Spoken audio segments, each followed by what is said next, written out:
Hello students, class 9 আশা করি তোমরা সবাই খুব ভালো আছো। তো আজ তোমাদের দ্বিতীয় পর্যায়ক্রমিক পরীক্ষা বা সেকেন্ড ইউনিট টেস্ট পরীক্ষা, তোমাদের বাংলা বিষয়ের সম্পূর্ণ সাজেশান, ওকে। এবং তোমাদের আমি এই পিডিএফটি সম্পূর্ণ ফ্রি আকারে দিয়ে দেবো, যাদের প্রয়োজন আছে তোমরা সংগ্রহ করে নিতে পারো, ওকে। তো তোমাদের আমি বলে দিচ্ছি, তোমরা ভিডিওটি সম্পূর্ণ দেখো কীভাবে এই পিডিএফটি নেবে। এবং এখানে তোমাদের আমি সম্পূর্ণ অধ্যায়ভিত্তিক সাজেশান দিয়ে দিচ্ছি, ওকে। এই প্রশ্নগুলি খুব তাড়াতাড়ি রেডি করো। তো চলো শুরু করা যাক। আচ্ছা দেখো, তোমাদের প্রথমে থাকছে দেখো নব সৃষ্টি, ঠিক আছে।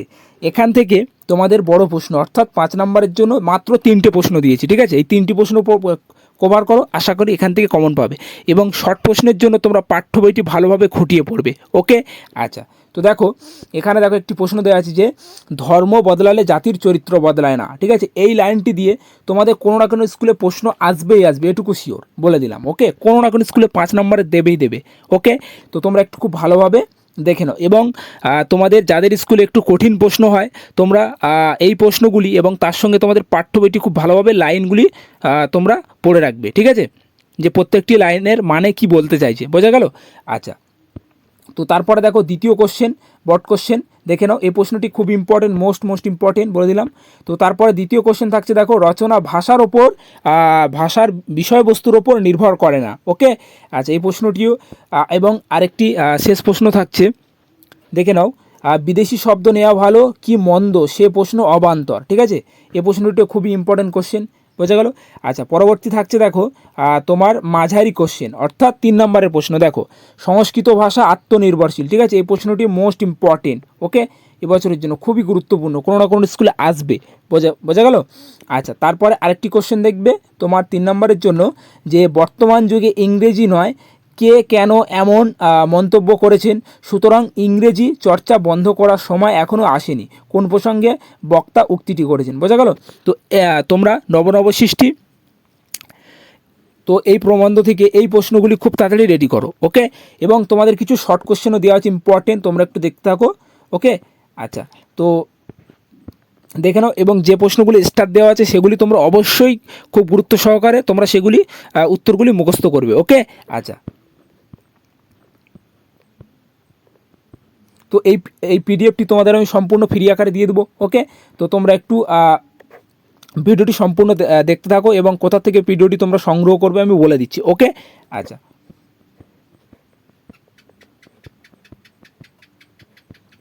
তো দেখো তারপরে তোমাদের কবিতা আকাশে সাতটি তারা, ঠিক আছে, কার লেখা? জীবনানন্দ দাশ। তো দেখো এখান থেকে বড় প্রশ্ন তোমরা মাত্র 2টো প্রশ্ন করবে, ঠিক আছে। 2টো প্রশ্ন করলে 100% যাই প্রশ্ন দেখে না কেন তোমরা উত্তর লিখে আসতে পারবে, ওকে। তো দেখে নাও। এবং দেখো না, প্রথমে কি বলা আছে, আকাশে সাতটি তারা কবিতায় বাংলার সন্ধ্যার প্রকৃতি যে রূপচিত্র ফুটে উঠেছে তার পরিচিত, অথবা প্রশ্নটা এইভাবে লাইন চেঞ্জ করে দিতে পারে যে আকাশে সাতটি তারা কবিতা কবি বাংলার সন্ধ্যার যে চিত্র এঁকেছে তা উল্লেখ করো, ঠিক আছে। অথবা প্রশ্নটি এইভাবে চেঞ্জ করে দিতে পারে, দেখো কেশবতী কন্যা যেন এসেছে আকাশে কবির অবলম্বনে বাংলার সন্ধ্যার বর্ণনা দাও, বোঝা গেল। 3টে প্রশ্ন একটাই উত্তর, বোঝা গেল। সেইভাবে নোটটি রেডি করবে, বোঝা গেল। আচ্ছা, পরবর্তী দেখো আরেকটি প্রশ্ন, দেখো 4টি প্রশ্ন তার একটাই উত্তর হবে, ঠিক আছে। এই প্রশ্নটিও মোস্ট ইম্পর্টেন্ট, কোনো না কোনো স্কুলে আসবেই আসবে, আমি বলে দিলাম, ওকে। তো দেখে নাও, এর মাঝে বাংলার প্রাণ উদ্ধৃত অংশে তাৎপর্য লেখো, মোস্ট ইম্পর্টেন্ট। তারপরে দেখো অথবা প্রশ্নটি লাইন চেঞ্জ করে আসতে পারে যে বাংলা গ্রামের প্রাণময়তার আকাশে সাতটি তারা কবিতায় কিভাবে প্রকাশিত হয়েছে তা আলোচনা করো। অথবা প্রশ্নটি এইভাবে লাইন চেঞ্জ করে দিতে পারে যে এর মাঝে তোমার বাংলার প্রাণ কবি কোথায় বাংলার প্রাণ অনুভব করেছেন, বোঝা গেল। আরেকটি প্রশ্ন আছে দেখো, কবি কোথায় কোথায় বাংলার প্রাণ লুকিয়ে আছে বলে মনে করেছেন, ঠিক আছে।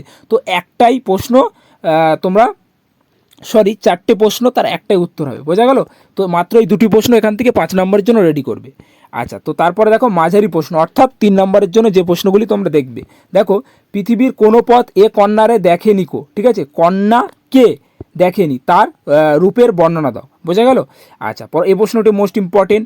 এবং তারপরে দেখবে যে তোমার কাঁপরাঙা লাল মেঘ যেন মৃত মনিয়ার মতো গঙ্গাসাগরে ঢেউ ডুবে গেছে।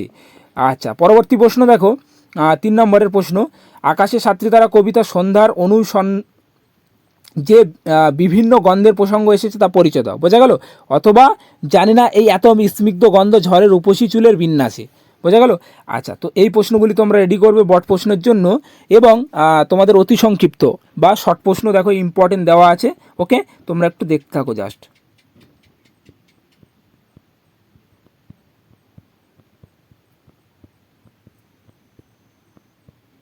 তো প্রায় এই প্রশ্নগুলি তোমাদের কোনো না কোনো স্কুলে প্রায় প্রতি বছরই আসে শর্ট প্রশ্নগুলি। ওকে, এমসিকিউর জন্য তোমরা পাঠ্য বইটি খুব ভালোভাবে পড়বে। আচ্ছা, পরবর্তী তোমাদের কবিতা থাকছে তোমার আবহমান, তোমার নীরেন্দ্রনাথ চক্রবর্তী। দেখো এখান থেকে যে বট প্রশ্নটি তোমরা তুলবে বা মুখস্থ করবে, দেখে নাও 5 নম্বরের জন্য। ফুরায় না সেই এক গুণেটার দুরন্ত পিপাসা। এক গুণেটা কে, তার দুরন্ত পিপাসা ফুরায় না বলতে কবি কি বোঝাতে চেয়েছেন? অথবা ফুরায় না তার কিছু, ফুরায় না নোটে গাছটি বুড়িয়া ওঠে কিন্তু মোড়ায় না। ঠিক আছে, এই লাইনটি দিয়ে মোস্ট ইম্পর্টেন্ট, তোমাদের কোনো না কোনো স্কুলে প্রশ্ন আসবেই। বোঝা গেল? আচ্ছা, পরবর্তী দেখবে যে আবহমান কবিতার বিষয়বস্তু ও নামকরণের সার্থকতা, এবং তারপর দেখবে যে আবহমান কবিতার গ্রাম জীবনের যে ছবি ফুটে উঠেছে তা আলোচনা করো। এই প্রশ্নটি খুব ইম্পর্টেন্ট। ওকে, আচ্ছা, মাঝারি প্রশ্ন অর্থাৎ 3 নম্বরের জন্য যে প্রশ্নগুলি তোমরা রেডি করবে, দেখো যা গিয়ে ওই উঠানে তোরা দাঁড়া, প্রসঙ্গ সহ উদ্ধৃত অংশে তাৎপর্য লেখো। আচ্ছা, পরবর্তী দেখো দ্বিতীয়, তেমনি করে সূর্য ওঠে তেমনি করে ছায়া নামে আবার ছুটে আসা সন্ধ্যা নদীর হাওয়া। আচ্ছা, পরবর্তী আরেকটি প্রশ্ন দেখে নাও 3 নম্বরে, নেভে না তার যন্ত্রণা যে দুঃখ হয় না বাসি, উদ্ধৃত অংশে তাৎপর্য লেখো। বোঝা গেল? আচ্ছা, পরবর্তী প্রশ্ন দেখো 3 নম্বরের শেষ কোশ্চেন থাকছে, কে ওখানে ঘর বেঁধেছে নিবিড় অনুরাগে। এখানে বলতে কোনখানের প্রসঙ্গে এই উক্তিকার। বোঝা গেল? আচ্ছা, তারপরে দেখো শর্ট প্রশ্নগুলি একটু দেখে নাও তোমরা খুব ভালোভাবে, যে অবহমান কথাটির অর্থ কী, তো একটু ভালোভাবে দেখে নাও শর্ট কোশ্চেনগুলি। ওকে,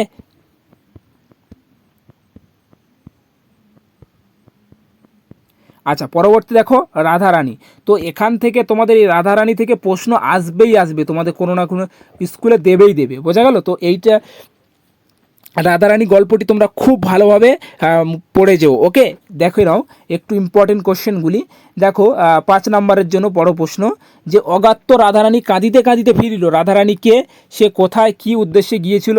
তো তোমরা পাঠ্য বইটি খুব ভালোভাবে খুঁটিয়ে পড়বে আগে, তাহলে তোমরা অ্যান্সার অনায়াসে করতে পারবে। বোঝা গেল? আচ্ছা, তো তারপরে দেখো 2 নম্বরের প্রশ্ন থাকছে তোমার রাধারানী গল্প অনুসারে রাধারানীর চরিত্রর পরিচয়, তো মোস্ট ইম্পর্টেন্ট কোশ্চেন। ঠিক আছে, এই প্রশ্নটা তোমাদের প্রায় কোনো না কোনো স্কুলে আসবে, এটুকু শিওর।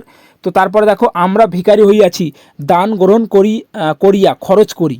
ওকে, আচ্ছা, পরবর্তী প্রশ্ন থাকছে দেখো, গল্পে রুক্মিণী কুমার রায়ের যে পরিচয় বা চরিত্র ফুটে উঠেছে তা লেখো। দেখো তোমাদের অনেক স্কুলে দেখো এখান থেকে দুজনের চরিত্র আছে, যে রুক্মিণী কুমার রায় এবং রাধারানীর চরিত্র। ঠিক আছে, এই দুটো চরিত্রের মধ্যে যে কোনো একটা চরিত্র তোমাদের স্কুলে দেখবে সচরাচর একটা যে কোনো দিয়ে দেয়। ঠিক আছে, তো সেক্ষেত্রে তোমরা দুটো চরিত্র খুব ভালোভাবে দেখে যাবে। ওকে, আচ্ছা, তারপরে 3 নম্বরের জন্য যে প্রশ্নগুলি পড়বে, দেখো এই প্রশ্নটি মোস্ট ইম্পর্টেন্ট, তো দেখে নাও।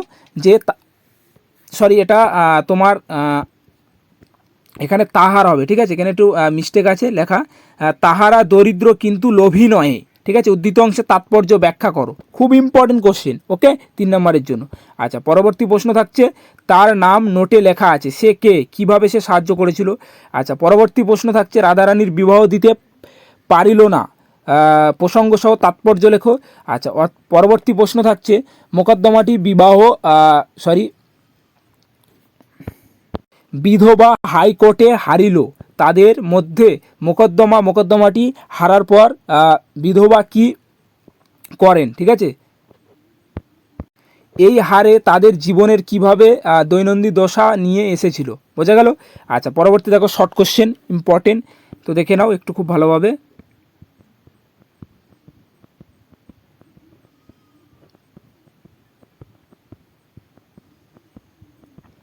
আচ্ছা, পরবর্তী থাকছে দেখো চিঠি।